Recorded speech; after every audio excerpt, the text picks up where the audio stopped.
নমস্কার বন্ধুরা, আজকে একটা লং ভিডিও নিয়ে তোমাদের কাছে চলে এলাম। এটা হলো মা রাজবল্লভী মায়ের মন্দির। কিছুদিন আগে আমি এখানে পুজো দিতে গিয়েছিলাম। সেই সমস্ত ছবি তোমাদের সাথে আমি আগেই শেয়ার করেছি। তো ভিডিওটায় ভয়েস দেওয়ার জন্য আমার ভিডিওটা ছাড়তে একটু লেট হলো। এটা হলো হুগলি জেলার রাজবল্লভী মায়ের মন্দির। আর এই মন্দিরের নাম অনুসারেই এই জায়গাটার নাম হয়েছে রাজবলহাট। এখানে এলে তোমাদের সবার ভীষণ ভালো লাগবে, একটা সুন্দর দিন উপভোগ করা যাবে। তো আমি রবিবার চলে গিয়েছিলাম বলে ভিড়টা একটু অনেকটাই বেশি ছিল। আর এখানে দূর দূরান্ত থেকে অনেক মানুষ আসে তাদের মনস্কামনা পূর্ণ করার জন্য। আর এই মন্দিরের সাথে অনেকগুলো শিব মন্দিরও আছে। দেখতে পাচ্ছ তোমরা কত মানুষের ভিড়।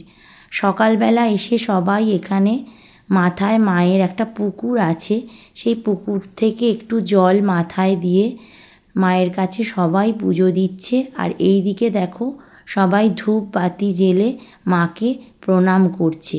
মন্দিরের সামনেটা খুব বেশি আমি ভিডিও করতে পারিনি, কারণ ভিড়টা অনেকটাই বেশি ছিল। আসলে রবিবার ছিল, ছুটির দিন, আর অনেক মানুষই সেদিন চলে এসেছিল মায়ের এখানে পুজো দিতে। এখানে প্রতিদিন মায়ের ভোগ খাওয়ানো হয়। তোমরা চাইলে অবশ্যই সকালবেলা এসে পুজো দিয়ে এখানে ভোগ খেয়ে নিতে পারো, খুব ভালো লাগবে তোমাদের।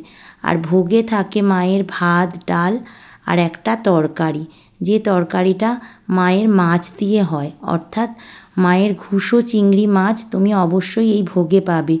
এই মা হলো কালী মায়েরই একটা রূপ, তাই এই মা নিরামিষ খায় না। মাছ ছাড়া এই মা ভাত খেতে পারে না। এমন শোনা যায় এই এক এক সময় যদি মাছ না পাওয়া যায়, মায়ের আঁশ চুবড়ি ধুয়েও এই ভোগ মাকে দিতে হয়। আর খেতে খুবই ভালো লাগে।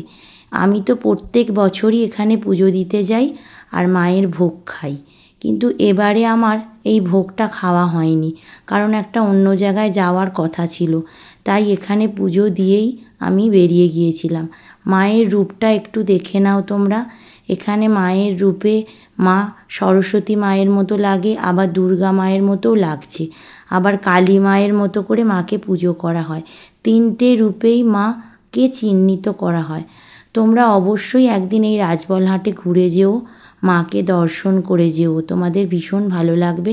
আর একটা ছুটির দিনও তোমরা আনন্দ করতে পারবে।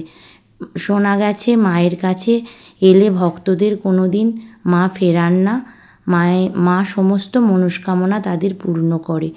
তাই আমার সমস্ত বন্ধুদের একটাই বলবো, তোমরা এই রাজবলহাটে অবশ্যই তোমরা একদিন মায়ের মন্দিরে এসে ঘুরে যাও, তোমাদের ভীষণ ভালো লাগবে। আমি তো প্রত্যেক বছরই এই মাকে পুজো দিই, আর আমি এখানে শাড়ি দিয়ে পুজো দিই। মা প্রতিদিন মায়ের ভক্তদের 3-4টে করে মা শাড়ি পরে।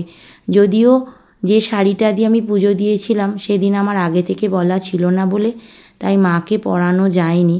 তো ওখানে নাম লিখিয়ে মোবাইল নাম্বার দিয়ে এলে ওরা হোয়াটসঅ্যাপে তোমাকে সেই ছবি পাঠিয়ে দেবে। আসলে এখানে ভক্তরা অনেকেই মাকে শাড়ি দিয়ে পুজো দেয়, আর প্রতিদিন এত শাড়ি মাকে তো একসাথে পরানো সম্ভব হয় না।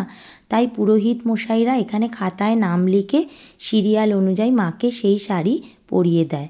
আর তোমাদের ভিডিওটা কেমন লাগলো অবশ্যই আমাকে কমেন্ট বক্সে একটু জানিয়ে দেবে।